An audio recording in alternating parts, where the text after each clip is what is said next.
ये बताओ मुनीर, अभी आप एमबीबीएस कॉलेज में हैं, है ना, और 690 नंबर आप लाए हैं, बायोलॉजी में 360 में 360 लाए हैं, ठीक है। आपने मेहनत भी किया, 2 साल आप मेरे गाइडेंस में भी रहे। कुछ आप मेरे बच्चों को बताइए, क्योंकि बिल्कुल नए बच्चे, इनको कुछ आइडिया नहीं है कि भाई हम रूटीन को कैसे मेंटेन करें, है ना। चुप हो जाओ भाई, सब लोग चुप हो जाओ। रूटीन को कैसे मेंटेन करें। बच्चों का एक क्वेश्चन ये रहता है कि सर एक सब्जेक्ट लेके बैठते हैं, 2 सब्जेक्ट छूट जाता है। क्या ये क्वेश्चन है आप लोग के माइंड में? हाँ, ये क्वेश्चन है बच्चों का। तो टाइम को कैसे मैनेज किया जाए, सबसे पहली चीज।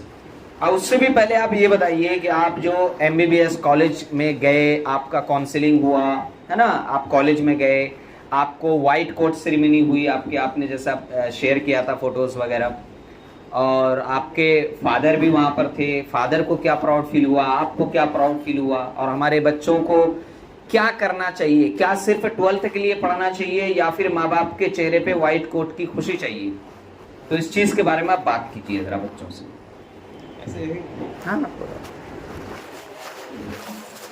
बेसिकली 12th बिहार बोर्ड में इजीली पास हो ही जाते लोग, उतना टेंशन नहीं लेना। हम खुद इतना पढ़े नहीं थे, हम लास्ट के बस 1 महीने के लिए 12 दिए थे।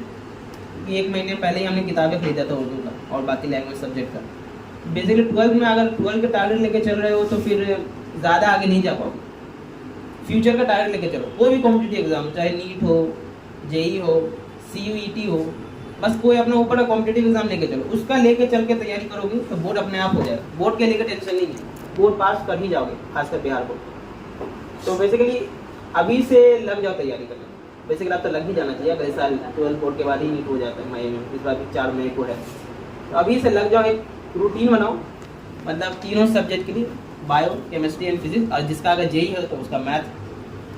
तो मैं अपना बताऊं, शेयर करूं कि मैंने कैसे किया। तो मैं बेसिकली रूटीन नहीं बनाता था, बेसिकली कि 7 से 8 ये पढ़ूंगा, 8 से 9 नहीं। मैं प्लान बनाता था कि टारगेट कि कितना करना है हमको इस दिन में। या इस दिन में बायोलॉजी का एक चैप्टर खत्म करना है, इसके कुछ क्वेश्चंस लगाने हैं, फिर केमिस्ट्री का कुछ टॉपिक पढ़ना, उसके क्वेश्चन लगाने हैं, फिर फिजिक्स पढ़ना, उसके क्वेश्चन लगाने हैं। एक कॉमन चीज़ है तीनों में, क्वेश्चन सबके लगाने हैं। मतलब तुम्हारा कोई रूटीन फिक्स नहीं था, घंटा वाइज, आवर वाइज। हाँ, ये कभी फॉलो भी नहीं होता है, कभी भी ये फॉलो नहीं होगा, कभी भी नहीं फॉलो कर पाएंगे आप, ये मेरा मानना है। क्योंकि हमने भी अपने पढ़ाई के दौरान 8 से 9 फलना चैप्टर, वो 8 से 9 आता ही नहीं है कल से। अब वो कल कभी नहीं आएगा, एग्जाम आ जाएगा। बात समझ रहे हैं? तो ये चीज हम भी इस चीज के बहुत खिलाफ हैं। किस चीज के? वह रूटीन फॉलो करें। रूटीन वो चिपका रह जाएगा, वो फॉलो कभी नहीं होगा। मतलब ओवरऑल इनका टारगेट ये है कि भाई आप एक चैप्टर को टारगेट कीजिए, आप एक टॉपिक को टारगेट कीजिए, उसको पढ़िए और उससे क्वेश्चन। हमने शुरू में इससे कहा था, इन्होंने थोड़ा स्ट्रैटेजी पूछा था, शायद इसको याद है कि नहीं। मैंने क्लास में इसी लाइफ केयर हॉस्पिटल में कहा था, मैं उस समय दिल्ली से आया ही था। मैंने कहा था बेटा आप लोगों का नीट निकलना बहुत आसान है, बस एक चीज़ फॉलो कर लो। पता है मैंने क्या कहा था?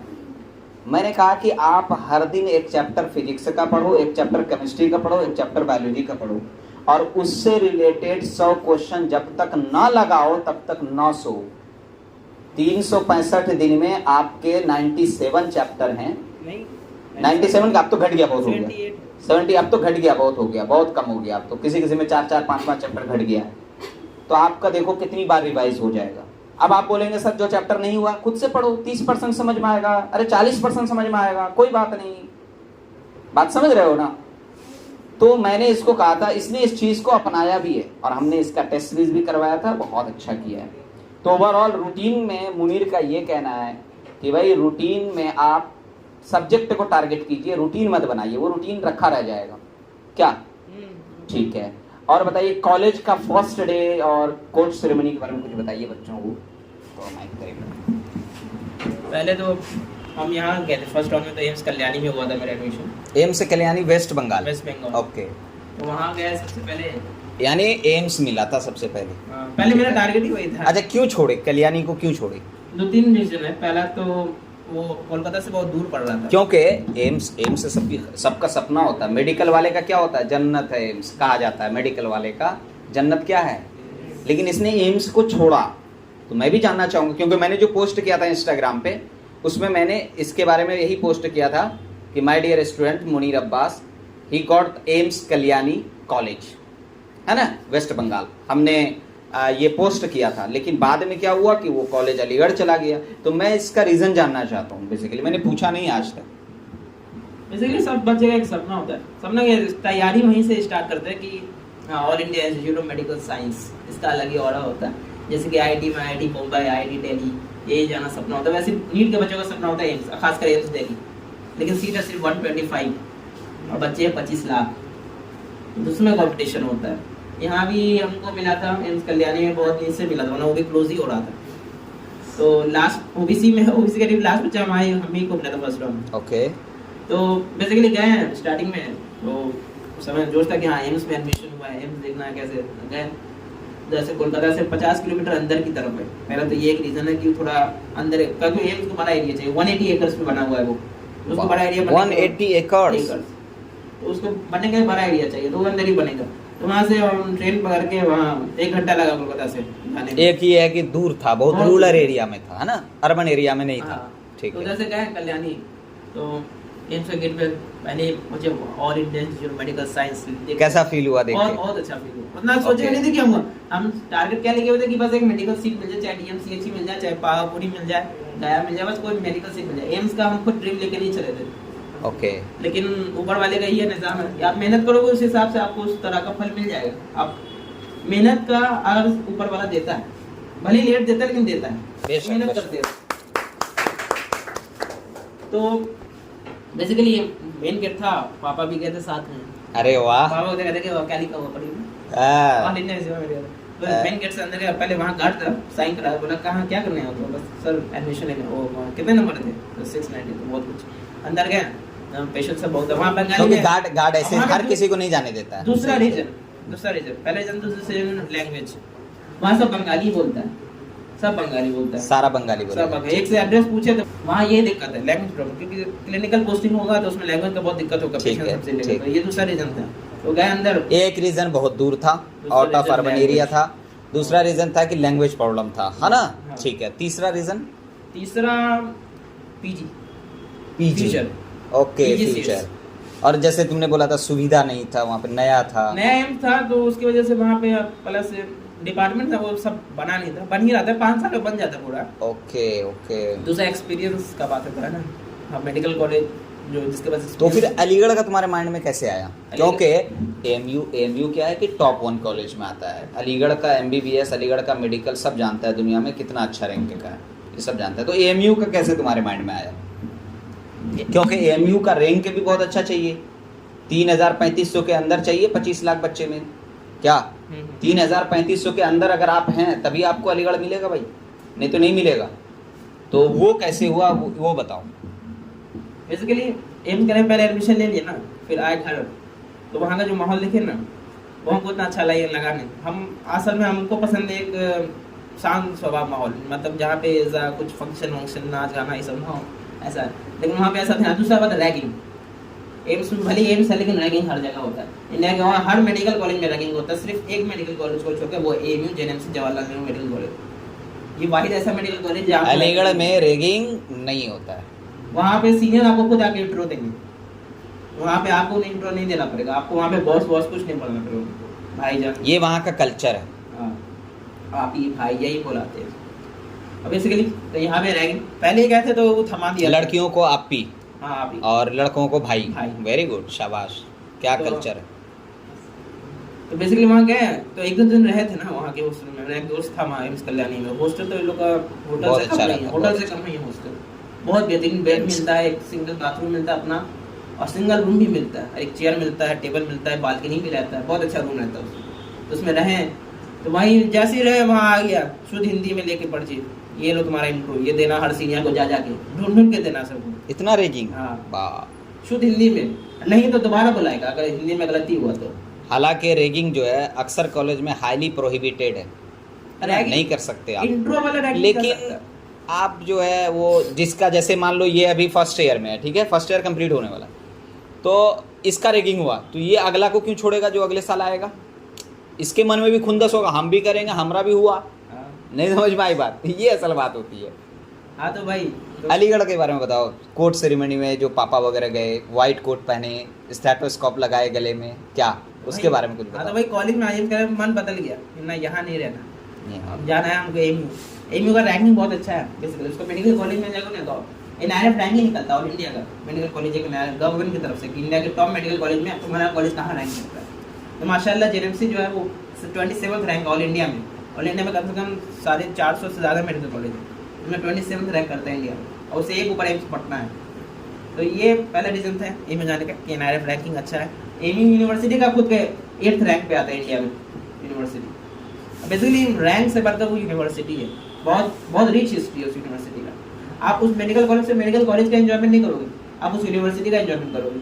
हर तरह तरह के लोग मिलेंगे, ये बाहर से भी आते हैं, अफ्रीकन कंट्री। अलीगढ़ का क्रेज तो 6 क्लास से दिखता है, नहीं जी? अभी भी 6, 7, 8, 9, 10 सब का एंट्रेंस लोग पागल की तरह लगे रहते हैं कि हमारा बच्चा चला जाए, हमारा बच्चा चला जाए, है ना? बेसिकली वहाँ हम सेकेंड राउंड में हमको पहला हम एमयू दिए थे एम्स कल्याणी से ऊपर, अच्छा, लेकिन 112 रैंक से मेरा छूट गया था।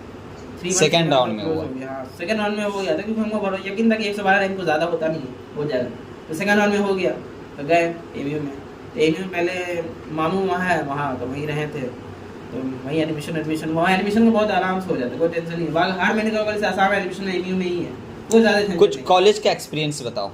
कॉलेज का कॉलेज बेसिकली पहला दिन तो गए, खुशी खुशी वाइट कोट नया खरीदे थे, एमयू का लगाए लोगो उसमें अपना कॉलेज का। गए पहले तो वाइट कोट सेरेमनी में पहले गए तो वो चल रहा था अलीगढ़ का जो तराना होता है, ओके, मेरा चमन। हाँ, ये सुन के बहुत प्राउड फील सुकून हो हुआ। रहा था, सुकून, हाँ, कि बहुत सही जगह पे आ गए। तो बेसिकली उसके बाद गेस्ट वो एनएम से डायरेक्टर बहुत लेट कर रहा था, पता नहीं वो एनटी है, इस वजह से हर चीज़ में लेट करते हैं। लेट है वही, पापा भी थे बैठे हुए, पापा को देख के बहुत खुशी हुई, ये बात मानो। पापा के चेहरे पे पापा खुशी के थी। आंख में जो आंसू था ना, बहुत हो गया। पापा के आंख में आंसू आ गया। आंसू था, पहली बार देखे हम। पहली बार इन्होंने पापा के आंख में आंसू देखा है, वो भी खुशी का आंसू कि बेटा क्या बनने जा रहा है, डॉक्टर बनने जा रहा है। ओके, वो भी कैसा, फ्री ऑफ कॉस्ट। अच्छा, हॉस्टल फीस कितना है एमयू का? महीना का 400 रुपये। महीना का 400 कितना है? महीने का 400। ओके, और एमबीबीएस है अगर निकाला जाए तो सालाना 7 से 8 हज़ार, यानी महीने का लगाइए तो 1,000। 1,000 रुपये महीना कॉलेज का फीस है। इंस्टीट्यूशन फीस जो है कॉलेज का, एक साल का कितना है? 7 से 8 हज़ार, लगभग 1,000 मान लो पर मंथ, है ना? ओके, खाना पीना एमयू का? खाना पीना तो बहुत अच्छा। एमयू में अगर एमयू में बहुत सारे हॉल होते हैं ना, हॉस्टल, अगर सबसे बेस्ट जिसको खाना मिलता है ना वो एमबीबीएस स्टूडेंट को ही मिलता है, आदि हसन हॉल। और लड़के लोगों को मिलता है बेगम हसन निसा हॉल। वैसे लड़के लोगों को ज़्यादा अच्छा मिलता है। अच्छा, ठीक है। अब ये बताइए आप कि हमारे कुछ बच्चे इसमें बहुत अच्छे हैं पढ़ने में, ठीक है, जिससे मुझे ये उम्मीद है कि अगले साल नहीं तो अगले साल वो रिजल्ट दे देगा, मुझे उम्मीद है। वो जो मैं उसको डीपीपी दे रहा हूँ वो उसको अच्छा से कर रहा है ना? डीपीपी 1 डीपीपी 2 सबको कर रहा है। जो नोट्स दे रहे हैं माशाल्लाह से उसको वो याद भी कर रहे हैं। एनसीईआरटी भी सब चीज़ एकदम फॉलो कर रहे हैं, ईच एंड एवरीथिंग, है ना? तो एक चीज़ ये बताइए, अगर मैं इन बच्चों का लास्ट में जो 2-4 महीना बचा रहेगा, मैं उसमें अगर टेस्ट सीरीज़ करवाऊँ जैसा कि आपको करवाया था हमने, तो उससे क्या बेनिफिट होगा, फ़ायदा हो सकता है, क्या क्या बताइए ज़रा उसके बारे में। टेस्ट सीरीज के बिना कोई कॉम्पिटिटिव एग्जाम निकल ही नहीं सकता। टेस्ट सीरीज़ के बिना कोई कोई कॉम्पिटिटिव competitive एग्ज़ाम exam नहीं है। सारा चीज़ आपके पास है, नॉलेज है, सब कुछ है, लेकिन उसको इम्प्लीमेंट कहाँ करना है वही आपको नहीं आता होगा ठीक से, तो आप कौन सा एग्जाम निकाल सकते हो? सारा नॉलेज ऐसे धरा का धरा रह जाएगा। अच्छा, बायोलॉजी आप मेरे से पढ़ें 11th 12th, याद है हम दिल्ली से आते थे आपको पढ़ाने के लिए। ओके, ठीक है, हर 10 दिन में मैं फ़्लाइट से आता था दिल्ली से, लगभग ये 1 साल चलता रहा। और 10 दिन यहाँ क्लास लेता था, 10-12 दिन, और 15 दिन दिल्ली में क्लास लेता था। ये मेरा 1 साल तक चलता रहा। एयरपोर्ट पे वॉचमैन वगैरह समझ फिर आ गया फिर आ गया, तो वो लास्ट में चेकिंग बंद कर दिया गया। फिर पूछा उसने कि सर आप जो है, एक दिन खड़े हुए थे ऐसे बाजू में, मैंने कहा मैं टीचर हूँ, मैं दिल्ली और दरभंगा दोनों जगह पढ़ाता हूँ, इसलिए। तो कई बार क्या हो कि खाली बैग देखता था, पहले तो बोला ये खोलो, चप्पल खोलो, उसके बाद नहीं खुलवाने लगा, वो पहचान लिया था। तो खैर वो बात की बात। ये बताइए, बायोलॉजी आपने मुझसे पढ़ा, हालांकि इससे पहले आप कई सारे टीचर से पढ़ रहे थे, उसका मैं नाम नहीं लूँगा, लेकिन जैसे ही मेरी क्लास में आप पहली बार बैठे थे, मुझे याद है डॉक्टर अस्की रजा सर ने आपको कहा था, एक टीचर हमारे दिल्ली से आते हैं, उनकी क्लास में आप बैठ के देखिए। तो पहली बार जब आप क्लास में बैठे तो आपने क्या ऑब्जर्व किया कि उसके बाद सारे टीचर को छोड़ के आप मेरे पास कंटिन्यू कर दिए? इसके बारे में कुछ बताइए, क्योंकि मैं पढ़ाता हूँ, यहाँ के लोगों को पता चलना चाहिए मेरे अंदर क्वालिटी है कि नहीं है। अगर मेरे बच्चे ने 360 में 360 दिखा दो भाई, वहाँ पे 360 में 360 अगर बायोलॉजी में लाए हैं, वो यही बच्चा है, तो भाई कुछ तो क्वालिटी होगा हमें। हम तारीफ तो उतना करते नहीं, लेकिन है सामने रिजल्ट है तुम्हारे, तो थोड़ा सा तारीफ तो बनता है भाई, है ना भाई। तो क्या चीज आपने देखा जिसकी वजह से आप रुक गए हमारे पास और फिर 2 साल कंटिन्यू आप मुझसे पढ़ते रहे? बेसिकली हमको बायोलॉजी ना पहले पसंद नहीं था। बायोलॉजी पसंद नहीं था, ठीक है। वो क्यों रटने वाला सब्जेक्ट है, आप भूल जाते बार बार। ओके। अभी भूल ही रहे। तो बायोलॉजी चाहिए था कि हमको कोई एंजॉयमेंट के साथ पढ़ा दे अच्छे से, जहाँ बोर ना हो, सोए नींद ना आए। तो बेसिकली यहाँ आए तो अच्छा लगा, मतलब एंजॉयमेंट के साथ पहले पढ़ा बायो को और समझ में आया। उसके बाद एनसीईआरटी दोबारा पढ़ा तो हाँ एनसीईआरटी भी समझ में आया। दूसरा डाउट सॉल्व किए, डाउट पूछते थे, ऐसा डाउट पूछते थे। डाउट बहुत खतरनाक। इसके डाउट के लिए मैं पढ़ता था, यकीन मानो, मैं पढ़ता था इसके डाउट के लिए भाई। जैसे ये कैरियो, अभी मैंने आपको एक चीज समझाया ना, कैरियोकाइनेसिस एंडोमाइटोसिस वाला, तो अब ये पूछेगा सर ऐसा सिर्फ ऐसा ही क्यों होता है? अब ये नहीं पूछेगा, मतलब आखिर उसका रीजन बताइए आप। बात समझ रहे हैं आपको? जैसे आपको मोलस्का की बात करें, उसमें जो है मोलस्का के अंदर जो है वो कैल्केरियस सेल पाया जाता है, तो सर कैल्केरियस सेल ही क्यों होता है, कैटीन क्यों नहीं होता? इस टाइप का इसका डाउट होता था। अब भाई मैं भी नहीं पढ़ा यार ऐसा, तुम तो यार, अब मैं उसके लिए पढ़ रहा था, तो इसके डाउट में दम होता था। मैं पहली बार मैं रातों रात पढ़ता था इसके लिए, और रिजल्ट आपके सामने है। बहुत मजा आया इसको पढ़ाने में। बच्चा अच्छा होता है तो पढ़ने में भी मजा आता है ना। तो अब ये जो भी तारीफ करे, मेरा स्टूडेंट है तो तारीफ तो अच्छे से करेगा ही क्या, लेकिन खैर वो बात की बात है। अब देखिए वो बच्चे के दिमाग में कुछ डाउट है। हाँ बेटा, तुम्हारे माइंड में क्या डाउट है? तुम्हारा कुछ है, कुछ आप पूछना चाहते हैं, कुछ चीजें? समर तुमसे कह रहा हूं, क्या पूछना चाहते हैं आप पूछिए, वहीं से पूछो, कैमरा उधर नहीं करना, ठीक है, क्योंकि सबके प्राइवेसी होती है। क्या? टाइम मैनेजमेंट नहीं हो पाता। जरा सा आपने एक सब्जेक्ट को लेकर बैठो तो दूसरे का टाइम निकल जाता है। एक सब्जेक्ट को लेकर बैठो, नहीं हो पाता, जैसे अगर थ्योरी पढ़ती तो क्वेश्चन का टाइम निकल जाता है। ओके, एक सब्जेक्ट के लेकर बैठो तो दूसरा का सब्जेक्ट का टाइम निकल जाता है, थ्योरी लेकर बैठो तो क्वेश्चन का टाइम निकल जाता है।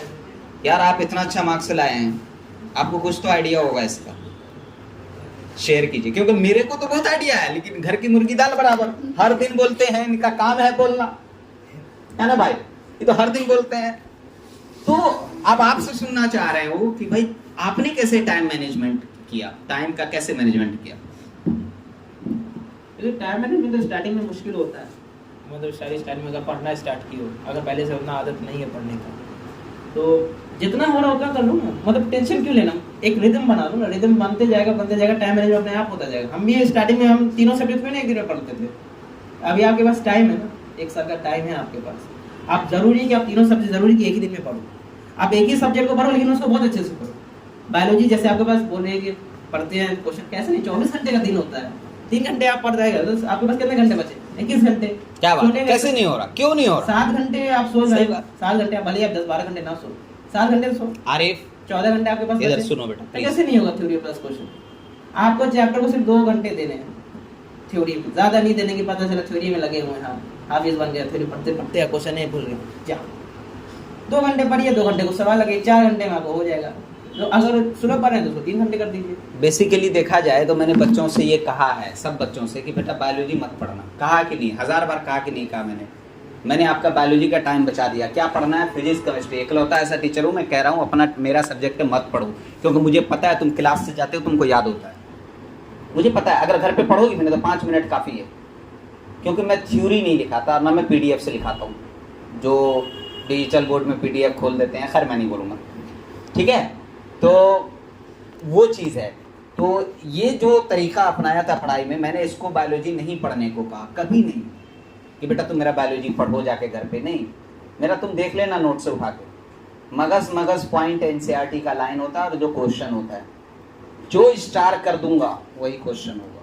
NCERT जब पढ़ना अच्छे से, जब एक बार उस चैप्टर को टीचर से एक बार पढ़ लो, जैसे कि अभी ये चैप्टर चल रहा है सेक्सुअल रिप्रोडक्शन, ये खत्म हो जाए ना तब NCERT पढ़ो, ठीक है।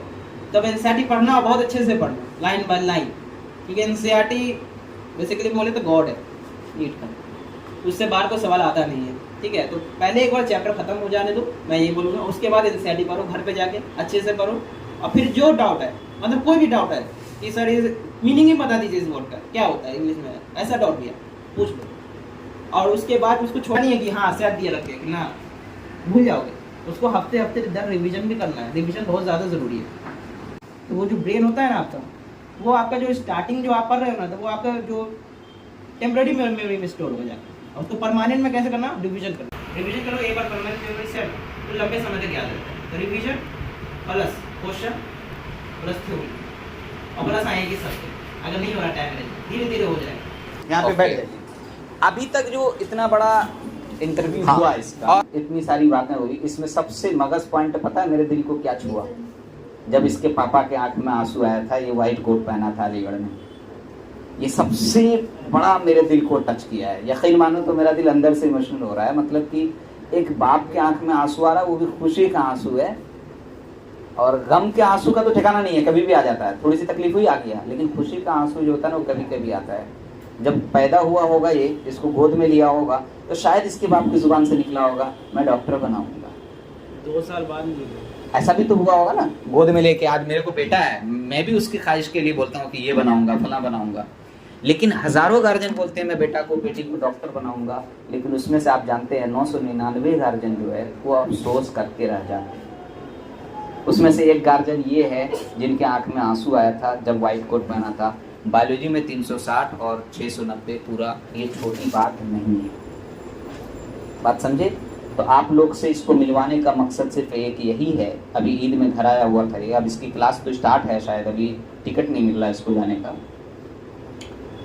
एक ही मकसद है बेटा, अगर सिर्फ 12th के पीछे रहोगे ना, यकीन मानो 12th करके अंधेरे में गिर जाओगे, समझ में नहीं आएगा क्या करें।